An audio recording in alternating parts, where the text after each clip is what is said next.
Caros irmãos, irmãs, mais uma vez aqui estamos com vocês todos para refletir sobre a palavra de Deus, trazendo para vocês a voz do pastor. Neste domingo, que é o 8º domingo do tempo comum, as leituras nos ajudam a refletir sobre a realidade do ser humano. E especialmente a primeira leitura nos convida a, antes de julgar ninguém, escutar o que ele diz. Vamos, pois, escutar a primeira leitura, que é do livro do Eclesiástico, e que nos fala um pouco da necessidade de escutar. Não elogiemos a ninguém antes de escutá-lo, porque na sua palavra, na sua maneira de falar, vai se refletir o que realmente ele vive e pensa. Leitura do livro do Eclesiástico. Quando a gente sacode a peneira, fica nela só os refugos. Assim, os defeitos de um homem aparecem no seu falar. Como o forno prova os vasos do oleiro, assim o homem é provado por sua conversa. O fruto revela como foi cultivada a árvore. Assim a palavra mostra o coração do homem. Não elogies a ninguém antes de ouvi-lo falar, pois é no falar que o homem se revela. Palavra do Senhor, graças a Deus. Como vocês já sabem, este livro do Eclesiástico é um livro considerado na linha sapiencial e que nos dá diversos conselhos e dava diversos conselhos ao judeu do Antigo Testamento no seu comportamento, na maneira do seu comportamento, de acolher as pessoas, de julgá-las também. Por isso, este livro, pois, é um convite a pensar um pouco as coisas antes de falar em favor de alguém ou de falar, digamos assim, desproporcionalmente de uma pessoa. O texto diz bem claro, não elogies ninguém antes de ouvi-lo. Quer dizer, pela fala é que o ser humano se manifesta e se revela. Pela maneira como fala, pela forma como fala, o ser humano realmente se revela. E coloca o exemplo da peneira, que no final de tudo só fica o refúgio, que é jogado fora, logicamente. O que é valioso é peneirado e acaba caindo num outro recipiente, onde é conservado depois e aproveitado para transformá-lo em alimento ou em outros materiais. Este é o livro do Eclesiástico, um livro de sabedoria, um livro que nos mostra realmente nas pequenas coisas como devemos agir. Neste caso concreto, o texto deixa bem claro que é importante, antes de mais nada, ouvir a pessoa, porque através da sua fala vamos conhecer como realmente ela é. Se ela é uma pessoa que tem valor, que tem juízo, que de alguma forma manifesta nas suas falas uma certa coerência, ou pelo contrário, é alguém que fala de qualquer jeito e que manifesta que a sua palavra realmente não tem muito valor, porque ele fala, como digo, de qualquer jeito, sem muito pensar, sem racionalizar nada, e dessa maneira acaba se expondo o seu pensamento, expondo a sua maneira de ser e de falar. E essa maneira de falar manifesta depois a sua maneira de ser.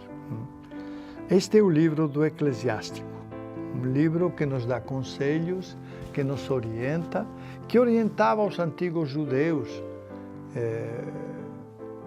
através de exemplos e de comparações, e que serviu para muita gente realmente crescer na sua vida. Tá? Por último, para comentar com vocês aquilo que a leitura diz, não é?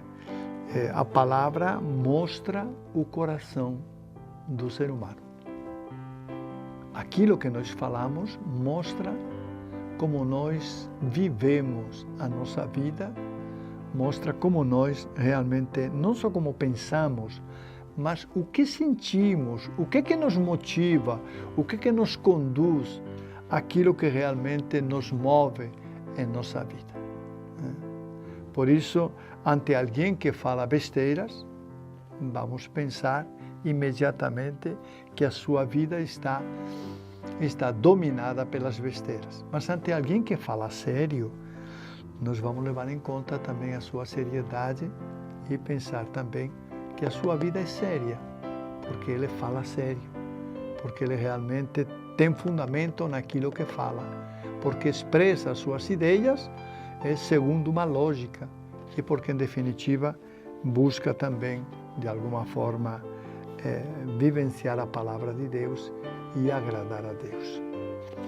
Esta é, pois, a primeira leitura do livro do Eclesiástico, o livro que realmente marca um pouco, está cheio destes conselhos bem caseiros, né? Conselhos bem práticos para animar a vida do judeu do seu tempo, porque este livro é do século IV, século III, IV, V, por aí nessas faixas está. Não é um livro dos antigos, do Antigo Testamento, é um livro mais contemporâneo, mais próximo do povo.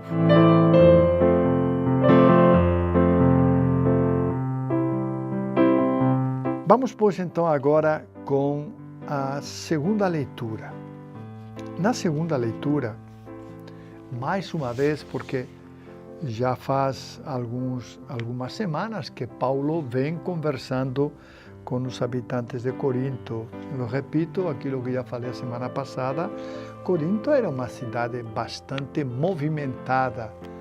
Desde o ponto de vista comercial, era uma cidade comercial, uma cidade onde, digamos, os habitantes de várias pequenas cidades se concentravam, porque era o ponto de comércio onde as pessoas adquiriam aquilo que precisavam. Por isso, era uma cidade de bastante movimento. Pois bem, nesta cidade, uma pequena comunidade cristã surgiu por iniciativa de Paulo também, e Paulo vai dedicar uma boa parte das suas cartas, pelo menos 2 cartas, que são bastante longas também, vai dedicá-las a dar conselhos para esta comunidade, que tinha dúvidas sobre a ressurreição de Jesus, sobre a segunda vinda de Jesus, tinha muitas dúvidas. Então, para eles, expressamente, é que Paulo escreve estas linhas, estas palavras que agora vamos ouvir na carta, pois, aos Coríntios. Escutemos com atenção. Trata-se da primeira carta de Paulo aos Coríntios. Como sabemos, ele escreveu 2 cartas para os Coríntios. Irmãos, quando este ser corruptível estiver vestido de incorruptibilidade, e este ser mortal estiver vestido de imortalidade, então estará cumprida a palavra da Escritura. A morte foi tragada pela vitória.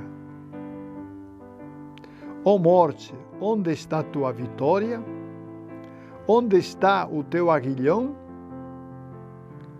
O aguilhão da morte é o pecado. e a força do pecado é a lei. Graças sejam dadas a Deus, que nos dá a vitória pelo Senhor nosso Jesus Cristo. Portanto, meus amados irmãos, sede firmes e inabaláveis, empenhando-vos cada vez mais na obra do Senhor, certos de que vossas fadigas não são em vão no Senhor. Palavra do Senhor, graças a Deus. Nesta leitura, São Paulo aborda o problema da ressurreição, da vida eterna, o problema da outra vida, o que virá após a morte. Após a morte. E o São Paulo é consciente de que nós, após a morte, seremos glorificados, teremos aqueles que forem dignos, um corpo incorruptível, e viveremos uma outra realidade. E é isto que São Paulo esclarece, então, para os irmãos de Corinto. Eles têm dúvidas sobre como vai ser a outra vida, como será, como acontecerá, o que nós vamos fazer, enfim. Tem muitas dúvidas, e o Paulo, então, pretende responder a estas dúvidas e explica bem claro que, primeiro, a morte é consequência do pecado. Nós devemos todos passar pela morte, todos nós morreremos, mas isso não significa que tudo vai acabar com a morte. Tudo o contrário, haverá também a ressurreição. É isso que Paulo fala de uma vestimenta de incorruptibilidade, né? De imortalidade. É uma vestimenta, um vestido de imortalidade que vai acontecer na vida de todos nós após a morte. É claro, embora São Paulo aqui não fale sobre isso, porque não é o tema dele neste momento, mas é claro que realmente vão viver a incorruptibilidade aqueles que realmente viverem unidos a Cristo Jesus, aqueles que viverem a fé intensamente, aqueles que na sua vida procurarem fazer o bem aos outros e se comportar de maneira digna. E essa é um pouco a mensagem também de Paulo aos Coríntios, para que não pensem que a incorruptibilidade é para todos e que todos já estamos salvos, como algumas vezes as pessoas pensam. No final das contas, Deus vai salvar todo mundo. Bom, minha gente, não é isso que a palavra de Deus manifesta. Não é isso que está expressado nas Sagradas Escrituras. O que se expressa nas Sagradas Escrituras é que cada um de nós teremos a recompensa dos atos que fizermos nesta vida. Esta vida é como uma prova pela qual nós estamos passando. E, de acordo com como for a nossa vida, teremos a recompensa ou o castigo. As Sagradas Escrituras nunca negam que o ser humano possa ser castigado. Nunca negam que realmente o ser humano possa realmente ir para o inferno. E é isso que nós cremos. Essa é a nossa fé. A nossa fé não é o céu para todos. Não. Não é isso que a Escritura fala. Não é isso. O próprio Jesus foi muito claro também sobre isso. Tá? Embora depois a misericórdia de Deus possa nos acolher, que não sei como será isso, mas o que a palavra de Deus diz é que cada um de nós será julgado pelos seus atos. Se são atos bons, certamente mereceremos o céu. se em nossa vida os nossos atos não são bons, são ruins, são de maldade, então mereceremos o inferno. Essa é a realidade que nós não podemos esquecer. Hoje há uma tendência de pensar, todo mundo é bom, todo mundo vai para o céu. Bom, não é isso que a palavra de Deus manifesta. Não é isso. Não nos enganemos pensando que tanto faz uma coisa como outra, o que importa é eu viver. Não, não é bem assim. O que importa é viver bem, sendo fraternos com todos, vivendo bem com todos, não tendo inimigos, amando todos, especialmente os nossos inimigos. Mas essa é a realidade. Como será? Nós não sabemos. Nós não sabemos como vai ser lá no céu ou no inferno. Essas realidades estão fora da nossa inteligência e nós não sabemos como vai ser tudo isso. Sabemos algumas coisas. Sabemos que a morte não vai vencer, porque a própria palavra diz: o aguilhão da morte será quebrado. Ela não vai vencer, mas outros detalhes nós não sabemos. Por isso, minha gente, é importante que entendamos que se queremos realmente alcançar o céu, nós temos que esforçar-nos para fazer o bem a todos, para viver intensamente o amor de Deus, para orar, para rezar, em definitiva, para comportar-nos bem com todos. E é por aí que está o caminho da nossa salvação. É por aí, tá? Agora, não nos iludamos pensando que no final Deus perdoa todo mundo, acolhe todo mundo. Repito, não é isso que manifestam as Sagradas Escrituras. Pode acontecer, eu não sei. Se no final Deus vai nos acolher a todos, não sei. Mas não é isso que as Escrituras manifestam e que o próprio Jesus também manifestou. Cada um terá a sua recompensa. Quem fez o bem terá a recompensa do bem. Será compensado com o céu. Quem fez o mal, a palavra de Deus diz que será recompensado com o inferno. Essa é a realidade. Essa é a realidade. E São Paulo um pouco comenta sobre isto para que os coríntios não se iludam, não pensem que realmente no final vai ser o oba-oba, todo mundo se salva e aqui não aconteceu nada. Bom, não sei se será assim, mas eu acredito que não. Eu acredito, conforme a palavra diz, que cada um terá a sua recompensa, será recompensados os seus atos, como cada um agiu na vida. Quem agiu mal com os outros, receberá como recompensa o inferno. E não tem outra história. Não tem outra história. Não temos que ter medo de afirmar isso. O que temos que ter medo é de fazer as coisas erradas e de realmente acabar lá onde não queremos estar. Isso nós temos que ter medo. Mas nesta vida não temos que ter medo de fazer as coisas boas, daquilo que agrada a Deus, daquilo que nós sabemos que realmente é manifestação de Deus.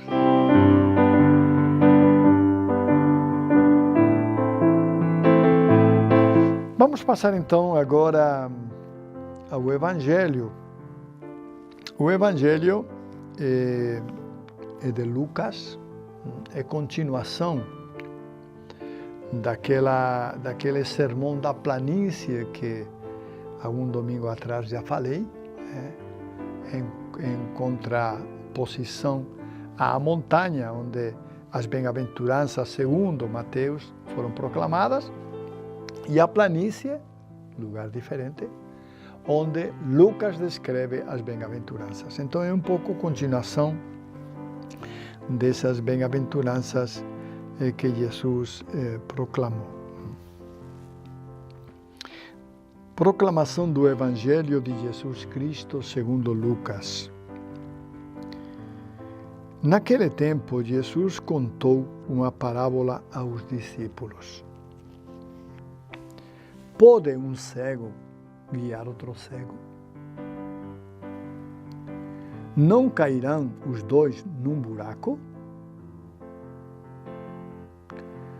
Um discípulo não é maior do que um mestre. Todo discípulo bem formado será como um mestre. Por que vês tu o cisco no olho do teu irmão e não percebes a trave que há no teu próprio olho? Como podes dizer a teu irmão: irmão, deixa-me tirar o cisco do teu olho, quando tu não vês a trave no teu próprio olho? Hipócrita! Tira primeiro a trave do teu olho, e então poderás enxergar bem para tirar o cisco do olho do teu irmão. Não existe árvore boa que dê frutos ruins, nem árvore ruim que dê frutos bons. Toda árvore é reconhecida pelos seus frutos. Não se colhem figos de espinheiros, nem uvas de plantas espinhosas. O homem bom tira coisas boas do bom tesouro do seu coração. Mas o homem mau tira coisas más do seu mau tesouro, pois sua boca fala do que o coração está cheio. Este texto do Evangelho de Lucas recolhe alguns ditos, alguns ensinamentos de Jesus aos seus discípulos. Lembrem que o texto se situa também na planície onde Jesus proclamou as bem-aventuranças segundo Lucas. Então é um pouco continuação daquele ensinamento sobre as bem-aventuranças, né? E Jesus recolhe então alguns ditos, algumas frases, né, que chamam a atenção. Pode um cego guiar outro cego?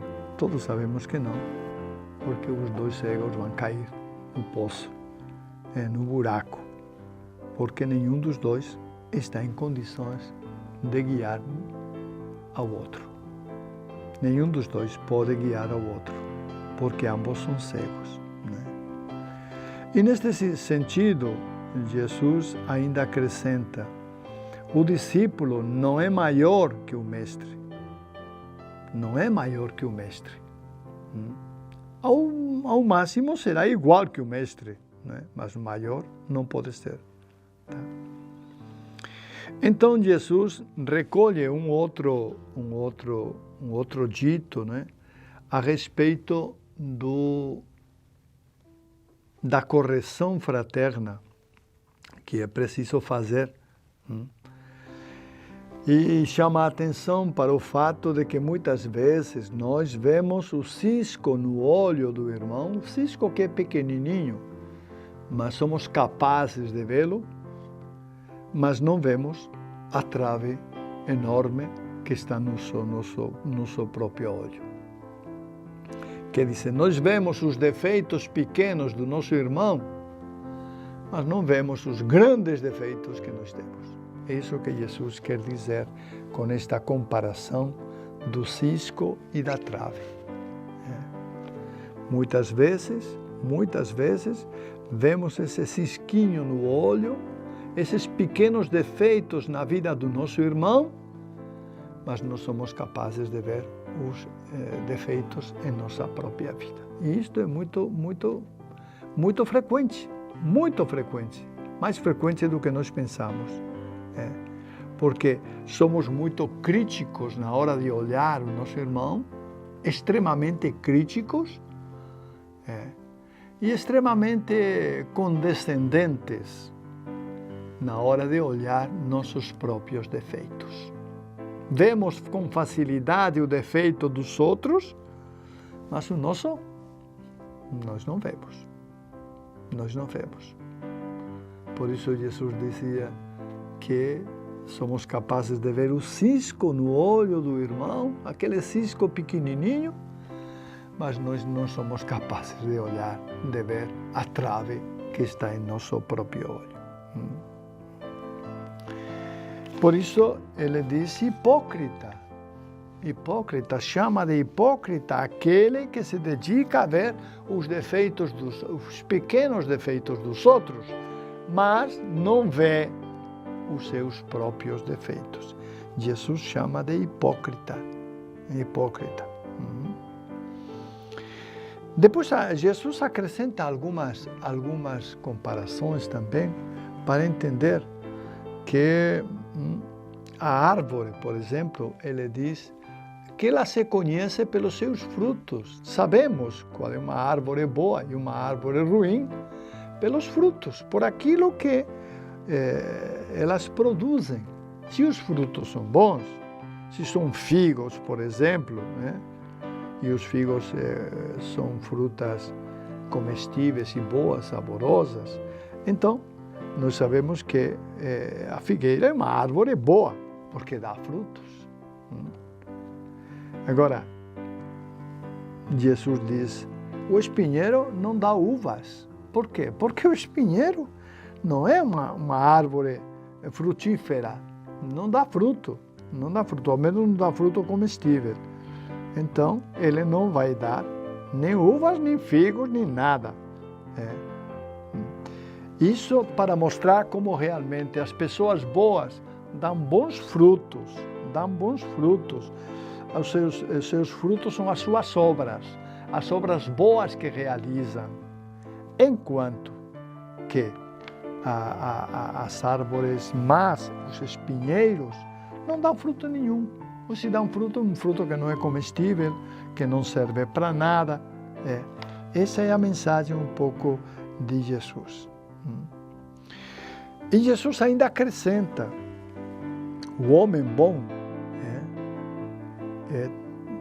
tem um coração que produz coisas boas. O homem bom. Porque o centro, onde realmente nasce a bondade, segundo o Evangelho, é o coração. O coração é um símbolo onde nasce a bondade. E Jesus vai dizer, a boca está cheia e fala do que o coração está cheio. Quer dizer, nós falamos daquilo que realmente temos cheio o coração. Por isso, com estas comparações, Jesus quer mostrar a necessidade de fazermos o bem uns aos outros, de sermos fraternos, de sermos acolhedores, em definitiva, de sermos bons. Esse é o conselho de Jesus. A necessidade de que nós vivamos abertos aos outros, acolhendo as pessoas e em todo momento sendo pessoas boas, fraternas, acolhedoras. Essa é a mensagem, pois, de Jesus para nós neste domingo. É necessário que sejamos como árvores frutíferas, capazes de dar frutos bons, capazes de manifestar em nossa vida frutos bons, frutos de fraternidade, de acolhida, de esperança, enfim, todos os frutos bons que nós já conhecemos. E capazes de manifestar esses frutos aos outros, manifestar essas obras boas diante dos outros, não ficar só pensando em nós mesmos. Nós temos que pensar também nos outros.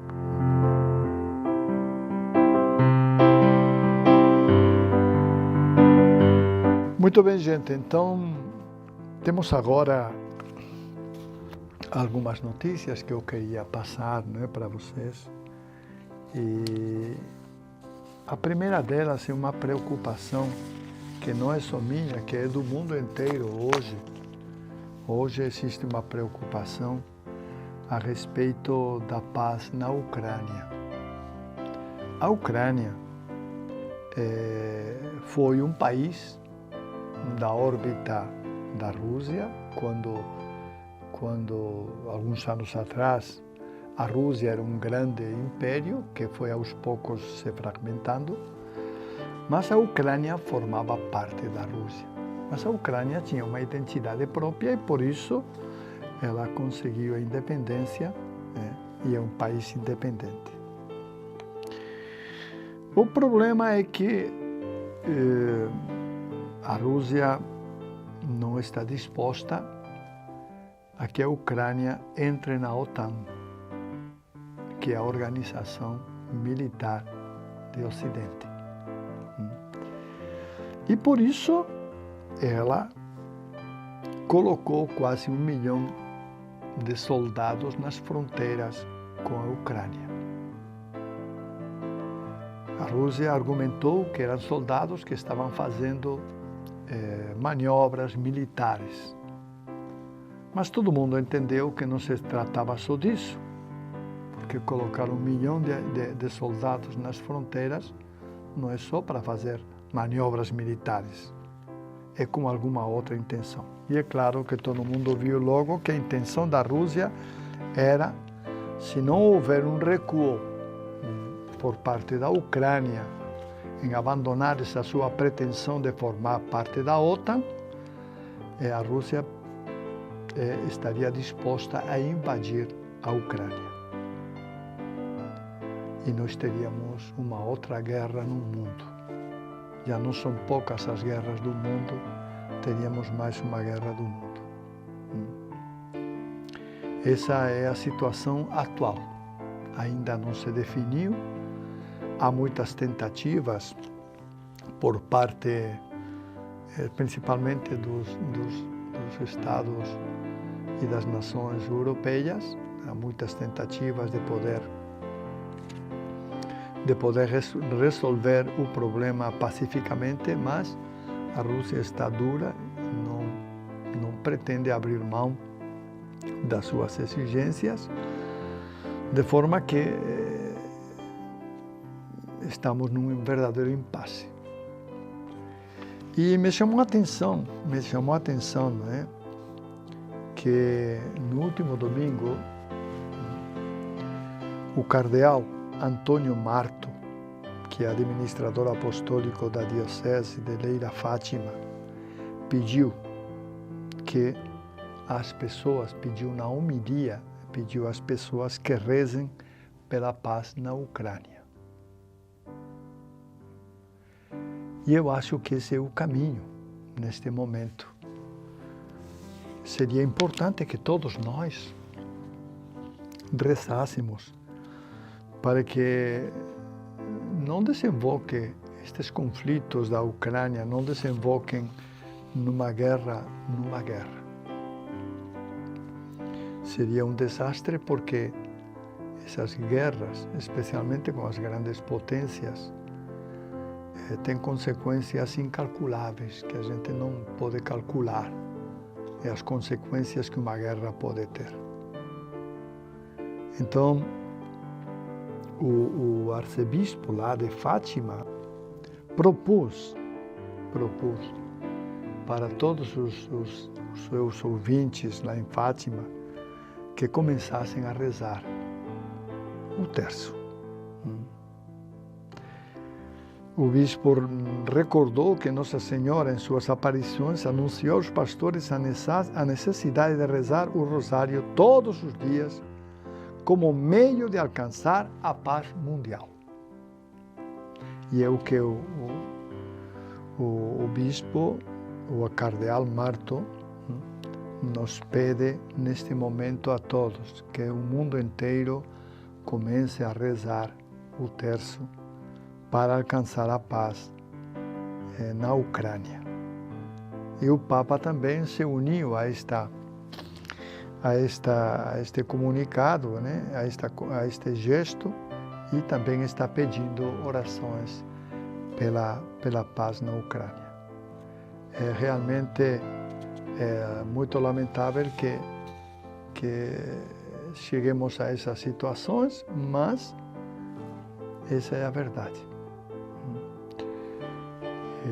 Seria lamentável que agora, nesta altura do campeonato, tivéssemos uma guerra na Ucrânia, como digo, cujas consequências seriam difíceis de conhecer e de saber.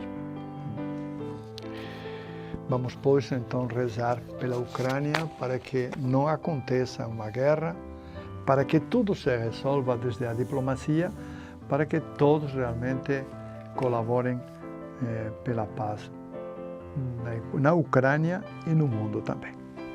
E bom, nós aqui no Brasil temos uma situação que vocês já conhecem, porque devem ter visto essa situação pelos meios de comunicação, especialmente pela televisão, né? Pela televisão.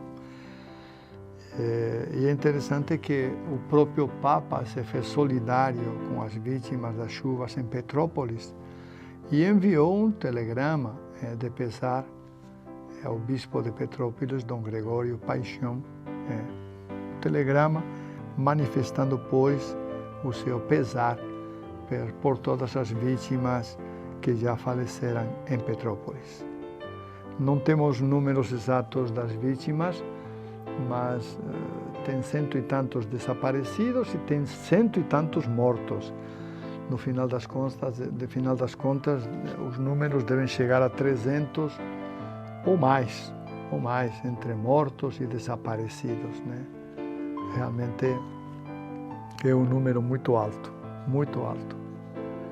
E é motivo de tristeza para todos, porque foram muitas vidas que se perderam nessas chuvas, nessas tempestades de Petrópolis. Sua Santidade, então, mandou uma mensagem e diz que o Santo Padre, ao tomar conhecimento com profundo pesar da tragédia, confia ao Senhor para que realmente acolha essas vítimas no seu reino e lhes conceda a paz e alegria definitivas. É a tragédia de Petrópolis, a tragédia provocada pelas chuvas, mas que ocasionou, está ocasionando, ainda não tem números exatos dos desaparecidos, mas está ocasionando realmente mais de 300 pessoas, mais de 300 vítimas, por causa, como digo, desse desastre climatológico. Que Deus acolha no seu reino estas pessoas todas e lhes conceda a paz e alegria definitivas. Amém.